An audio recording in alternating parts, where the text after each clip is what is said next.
అందరికీ నమస్కారం. కావలి డిఎస్పీ శ్రీధర్ మాట్లాడుతున్నాను. ఈ దినం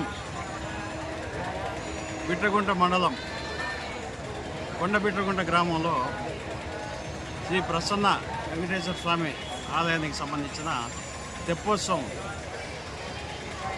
కోనేరులో, ఆలయానికి దగ్గర ఉన్న కోనేరులో సాయంత్రం జరుగుతుంది. ఈరోజు రాత్రి 8 ఆ టైంలో, 8:30 ఆ టైంలో దేవుడు లోపల తీసుకెళ్లారు. ఈ లోపల పడవ తెప్ప ఓ పక్క నుంచి ఒరగడం స్టార్ట్ అయింది. వెంటనే పబ్లిక్ అంతా కూడా బయట వచ్చేసారు. దేవుడిని కూడా బయట తీసుకొచ్చేసారు. తర్వాత మొత్తం మునిగిపోయేసి అది విరిగిపోయింది. మొత్తం తెప్పంతా కూడా, దేవుడి డెకరేషన్ కూడా విరిగిపోవడం జరిగింది. ఇందులో ఎలాంటి ప్రాణ నష్టం జరగలేదు. దేవుడు కూడా ఎలాంటి ప్రాబ్లం రాలేదు. మొత్తం అంతా బయట వచ్చేసారు. అంతా సేఫ్గా ఉన్నారు. ఎందుకు ఈ రకంగా జరిగింది, తెప్ప ఎందుకు కూలిపోయింది అనే దాని మీద ఇన్వెస్టిగేషన్లో ఉన్నారు. నమస్తే.